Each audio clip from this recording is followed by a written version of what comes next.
अस्सलाम वालेकुम 5 class. I hope you all are fine. हमने चैप्टर नंबर 8 कंप्लीट कर लिया था। आज हम नेक्स्ट करेंगे हीट, लाइट एंड साउंड। इसमें हम हीट, लाइट और साउंड के बारे में पढ़ेंगे। सबसे पहले हम रीडिंग स्टार्ट करेंगे। Heat can move from one area to another area. Heat एक एरिया से दूसरे एरिया की तरफ मूव करती है, और from the object to another object, या एक ऑब्जेक्ट के अंदर से दूसरे ऑब्जेक्ट के अंदर। Heat can move in a three ways. Heat three ways के में मूव कर सकती है। कंडक्शन, एक वे को कहते हैं conduction, convection and radiation. First of all हम कंडक्शन को डिस्कस करेंगे। कंडक्शन क्या होता है? Conduction is the most common way to heat a solid. Solids को हीट अप करने के लिए कंडक्शन का इस्तेमाल किया जाता है। इट इन्वॉल्व और heating one part of an object. हाँ, ऑब्जेक्ट के वन पार्ट को हीट किया जाता है।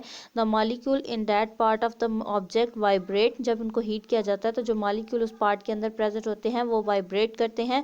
व्हेन दे आर हीटेड, जब उनको हीट अप किया जाता है। These vibration are passed on from one molecule to the next. तो वो वाइब्रेशन वन मॉलिक्यूल से दूसरे मॉलिक्यूल की तरफ जंप करती हैं। Until the whole object has been heated, जहाँ तक कि तब तक सारा चीज़ गर्म नहीं हो जाती। The molecule themselves do not move. Molecule खुद मूव नहीं करते। दे ओनली वाइब्रेट, ये सिर्फ वाइब्रेट करते हैं। जैसे आपके पास एक चम्मच है, अगर आप उसकी एक साइड को गर्म करें तो थोड़ी देर के बाद दूसरी साइड भी गर्म हो जाती है। वो इसी तरह होता है। वो चम्मच एक सॉलिड चीज़ है। जब हम उसको हीट अप करते हैं तो उसके अंदर जो मॉलिक्यूल्स होते हैं वो वाइब्रेट करना स्टार्ट करते हैं। वो हीट को वन मॉलिक्यूल से लेकर दूसरे मॉलिक्यूल की तरफ पास आउट करते हैं। वो खुद मूव नहीं करते, सिर्फ वाइब्रेट करते हैं और हीट को मूव करते हैं। Not all the substances conduct heat at the same speed. हर सब्सटेंस की हीट कंडक्टिंग स्पीड सेम नहीं होती। Metal are a good conductors. जो मेटल्स होते हैं वो ज़्यादा जल्दी गर्म हो जाते हैं। Because they transfer heat very quickly, क्योंकि वो बहुत जल्दी से हीट को ट्रांसफ़र करते हैं। Poor paper, wood and cloth are not good conductor of heat. Paper, wood और cloth good conductor of heat नहीं है, क्योंकि अगर हम पेपर को हीट अप करेंगे या आग लगाएंगे तो वो जल जाएगा। वुड है, लकड़ी भी, वो भी जल जाती है, और क्लॉथ जो है वो भी जल जाता है। तो ये गुड कंडक्टर ऑफ हीट नहीं है। लेकिन है ये सॉलिड, लेकिन ये गुड कंडक्टर ऑफ हीट नहीं है। Because wood is such a poor conductor of heat. Wood एक बहुत पुअर कंडक्टर है। It is often use to make pot handles.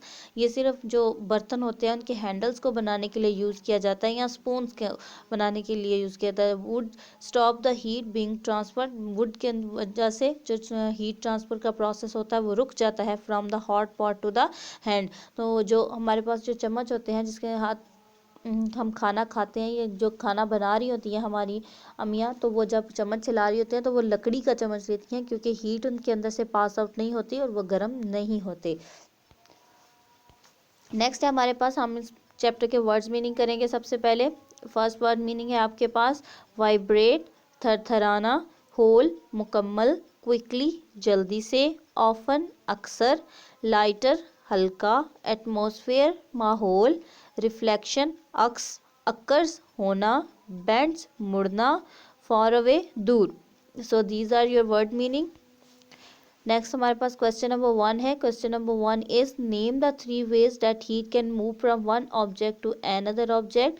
हमने थ्री वेज बताने हैं जिनके अंदर जो हीट है वो वन ऑब्जेक्ट से दूसरे ऑब्जेक्ट की तरफ मूव करती है। तो हमने अभी रीडिंग में भी डिस्कस किए थे, कंडक्शन, कन्वेक्शन एंड रेडिएशन।